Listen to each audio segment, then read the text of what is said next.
ಸಂಭ್ರಮ ಶನಿವಾರ ಇಂದು ಸಂಭ್ರಮ ಶನಿವಾರ, ಸಂಭ್ರಮ ಶನಿವಾರ ಇಂದು ಸಂಭ್ರಮ ಶನಿವಾರ, ತಿಂಗಳ ಮೂರನೇ ಶನಿವಾರ, ತಿಂಗಳ ಮೂರನೇ ಶನಿವಾರ, ಸಂಭ್ರಮ ಶನಿವಾರ ಇಂದು ಸಂಭ್ರಮ ಶನಿವಾರ, ಸಂಭ್ರಮ ಶನಿವಾರ ಇಂದು ಸಂಭ್ರಮ ಶನಿವಾರ. ತೊರೆದೆವು ಬ್ಯಾಗಿನ ಹೊರೆ ಭಾರ, ಪೆನ್ನು ಇಲ್ಲದೆ ಪುಸ್ತಕ ಇಲ್ಲದೆ ತೊರೆದೆವು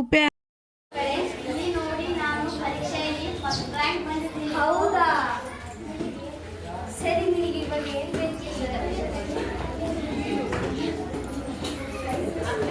ಬೇಡ. ಚಾಕ್ಲೇಟ್ ಬೇಕಾ? ಬೇಡ.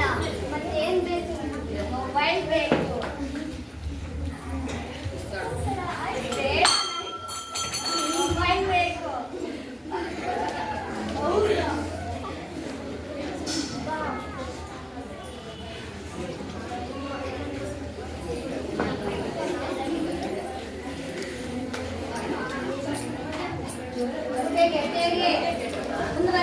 ಮುಂದುವರಿ.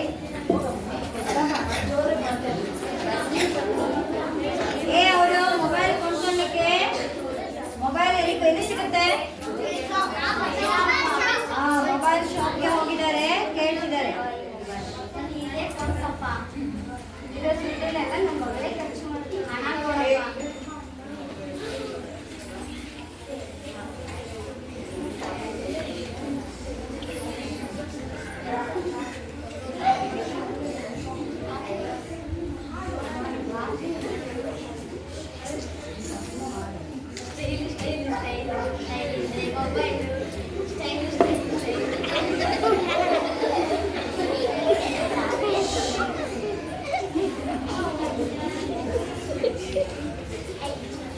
ಅಪ್ಪ ಅಮ್ಮದ ಮಾತು ಕೇಳದ ನಿಖಿತಳಿಗೆ ಫೇಸ್ಬುಕ್ಕಿನಲ್ಲಿ ಅಪರಿಚಿತನ ಪರಿಚಯವಾಗ್ತದೆ.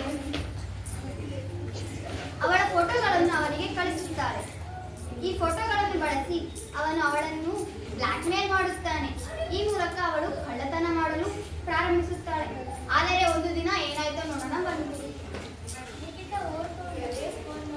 ಸರಿ ಕಣಮ್ಮ. ಅಮ್ಮ ಹೇಳಿದ ಕೊಂಡ್ಕಾಣಿಸಲ್ಲ, ಹೋಗಿ ಓದ್ಕೋ. ಸರಿ ಕಣಪ್ಪ. ಹೇ ನಿಖಿತಾ. ಹಲೋ, ಯಾರು? ನನಗೆ ಈಗ 1 ಲಕ್ಷ ಬೇಕು. ಇಲ್ಲದಿದ್ದರೆ ನನ್ನ ಫೋಟೋಗಳನ್ನು ನೀರಿಗೆ ಆರಿಸುತ್ತೆ, ಅಂತರ್ಜಲದಲ್ಲಿ ಆರಿಬಿಡುತ್ತೇನೆ. ಎಚ್ಚರ. ಅಯ್ಯೋ, ನನ್ನ ಕೈಗಳಲ್ಲಿ ನಡುತ್ತಿದೆ. ಅಯ್ಯೋ, ನನ್ನ ಕಾಲಲ್ಲಿ ನಡುತ್ತಿದೆ.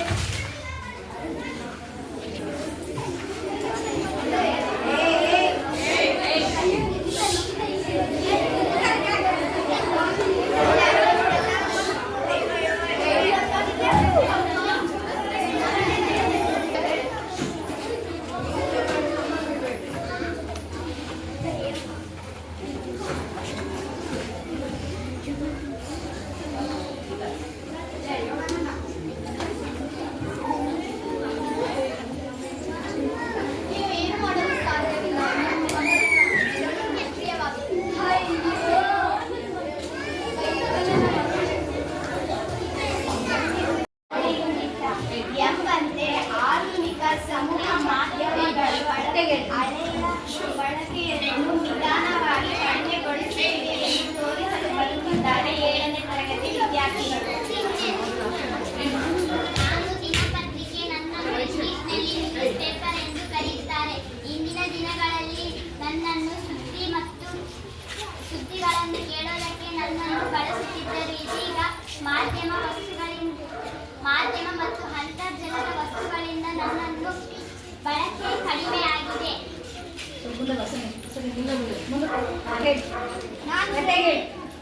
ನಾನು ರೇಡಿಯೋ. ಇಂದಿನ ದಿನಗಳಲ್ಲಿ ಜನರು ಬೆಳಿಗ್ಗೆ ಮತ್ತು ಸಂಜೆ ನನ್ನಲ್ಲಿ ಪ್ರಸಾರವಾಗುತ್ತಿರುವ ವಿಚಾರ ಮತ್ತು ಭಕ್ತಿ ಗೀತೆಗಳನ್ನು ಕೇಳುತ್ತಿದ್ದರು. ಪ್ರತಿಯೊಂದು ಮನೆಯಲ್ಲಿ ನನ್ನ ಕೇಳುವುದೇ ಸಂಭ್ರಮ. ನಾನು ದೂರದರ್ಶನ. ನಾನಿಲ್ಲದ ಮನೆಯೇ ಇಲ್ಲ. ಹೆಂಗಸರು ಧಾರಾವಾಹಿ ವೀಕ್ಷಿಸಲು ನೋಡಿದ್ದಾರೆ, ಗಂಡಸರು ವಾರ್ತೆಗಳನ್ನು ವೀಕ್ಷಿಸಲು ನೋಡುತ್ತಾರೆ. ನಾನೇ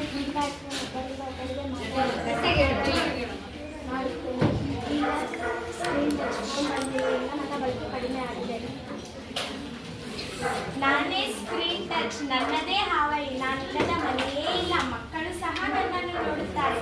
ಮಹಿಳೆಯರು ಅಡಿಗೆ ಮಾಡುವಾಗ ಸಹ ನನ್ನನ್ನು ನೋಡುತ್ತಾರೆ. ನನ್ನ ಜೊತೆ ಸುದೀರ್ಘ ಸಮಯ ಕಳೆಯುತ್ತಾರೆ. ಧನ್ಯವಾದಗಳು.